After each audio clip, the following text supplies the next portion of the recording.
Hey guys, this is DFD, aka Dark Frozen Deaths, back with another Kamihime project video. This one's a little bit different because there's been a new recent update that's popped up. But before I even get into that, there's a few things I gotta point out. Those of you that got the Diablos lottery tickets or whatever they were, those are from I think like a few weeks ago. They finally pulled that. I've gotten three of them. I've only got magic jewels, but hey, that's more to the stockpile for later stuff because I'm saving up for some Kamihime later down the line.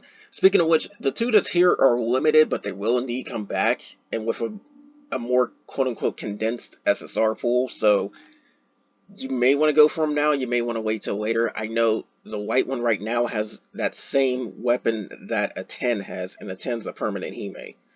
So that's another large keen that you can get, and that's pretty good.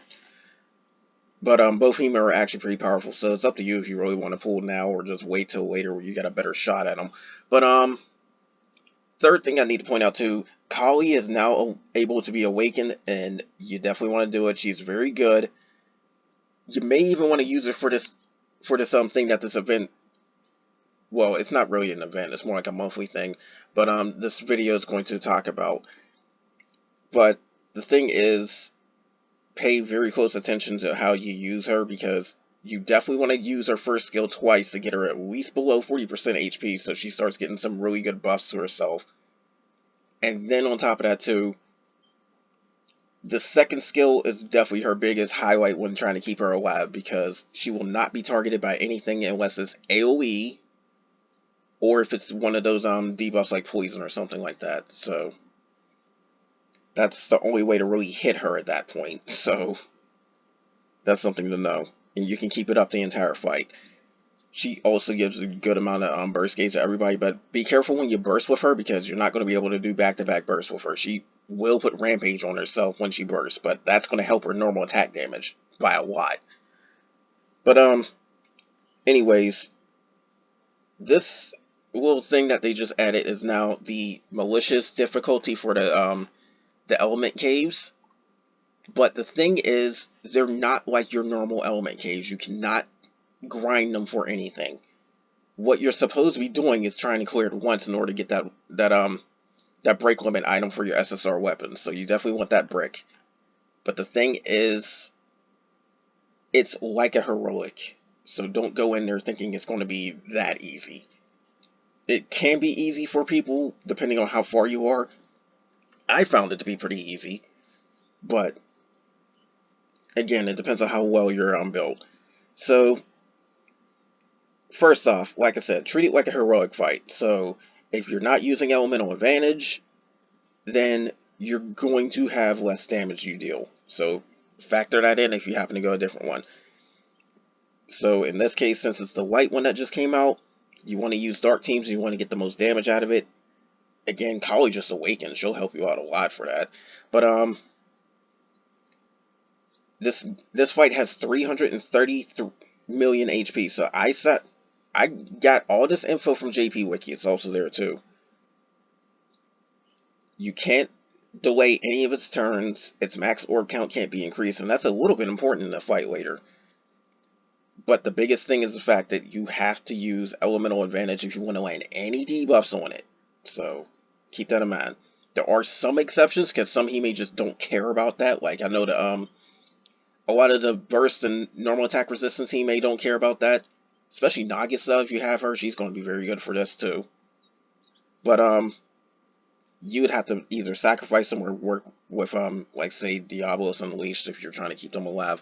Now, this is where the fight gets a little bit tricky for some people.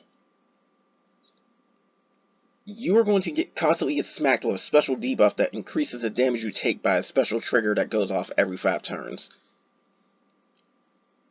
So you're mainly going to try and get your normal attacks off in order to lessen the amount of times that debuff will land on you. But at the same time too, burst might or might not work. I haven't really confirmed it, but I've been flew through the fight with bursts and normal attacks, and then timing when I protect myself against a trigger, so that works. If it's hit by 15 normal attacks in one turn, And some Hime can force themselves to do it to attack multiple times. Remember that. But if it's hit by 15 normal attacks in one turn, it will hit you with an AoE nuke, but it's well on the damage. But it's also going to lower its own normal attack resistance. So normal attacks are heavily favored in this fight. You can still use burst, you can still use ability damage. Do whatever you can in order to get through it, but normal attacks is heavily favored. At half HP, it's going to repeat the same first turn trigger that it had, where it's just going to toss special debuffs on everybody. At 30% HP left, it's going to do an AoE nuke, and its max orb count is going to decrease by 1 permanently.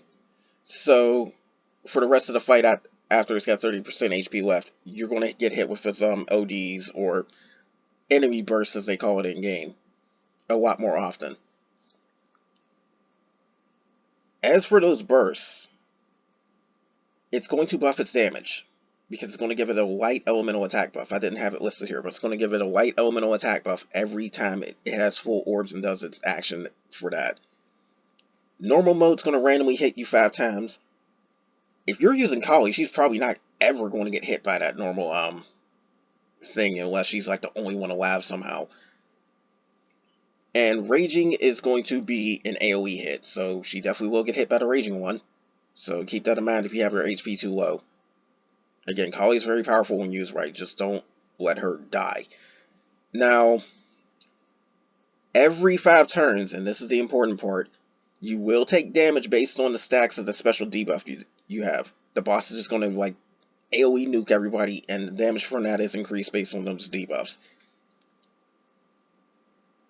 This is the time to use your damage protections like your cut, your elemental resistance, and all that. Because this is definitely the most threatening part of the fight.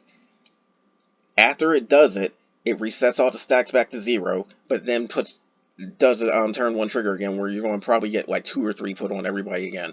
So, keep that in mind. Every 5 turns you have to be careful, but that's also a key thing in this fight, because that's also just indicating how much closer you are to getting to the failure trigger.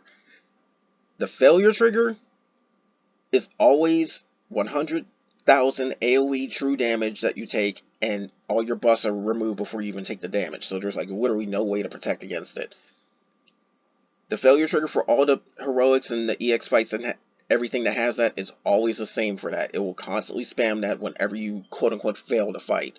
You can still win, but your time is very short, basically, off of that one. So that's going to happen at turn 30. You have 30 turns in order to take out that 330 million HP. So you're basically taking out 11 million a turn, if you want to average it out like that. So keep that in mind. But this is the main thing with this fight. It's treated like a heroic. It's mainly focused towards normal attacks. So if you're really struggling, get Paracelsus, especially if you happen to have her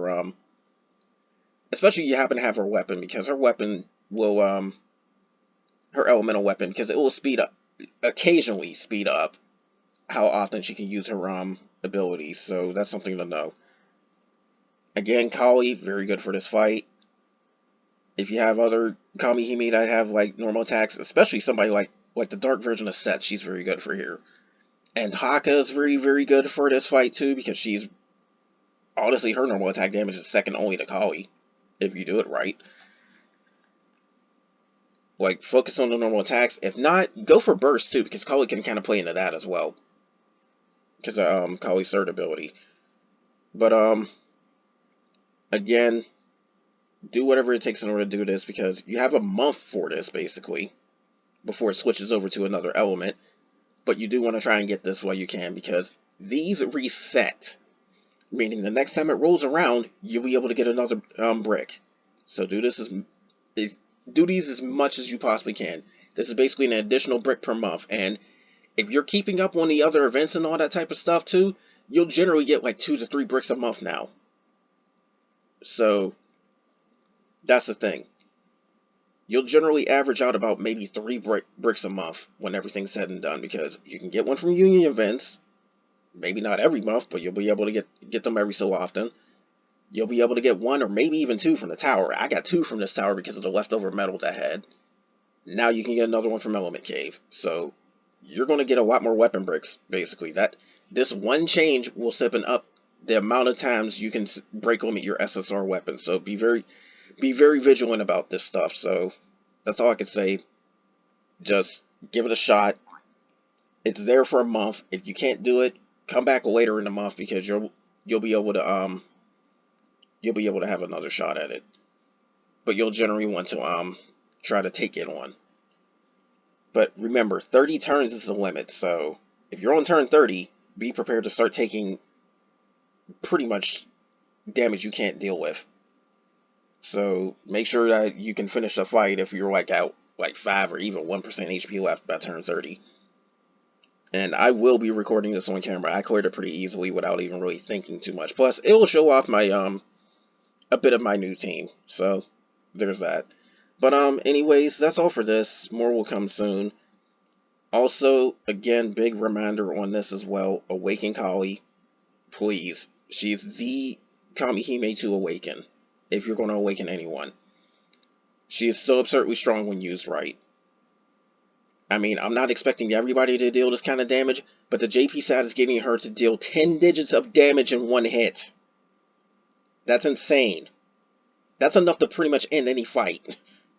I don't know how they're doing that much insane damage. It has something to do with the new souls that popped up over there, and a lot of other stuff too, but that's just the upper limits of what Kali can do. But even on the lower end, she's going to probably deal more damage than anybody else on your team, as long as you can keep her HP like 40% or less. So there's that. But anyways, that's all for this. More will come soon, and take care.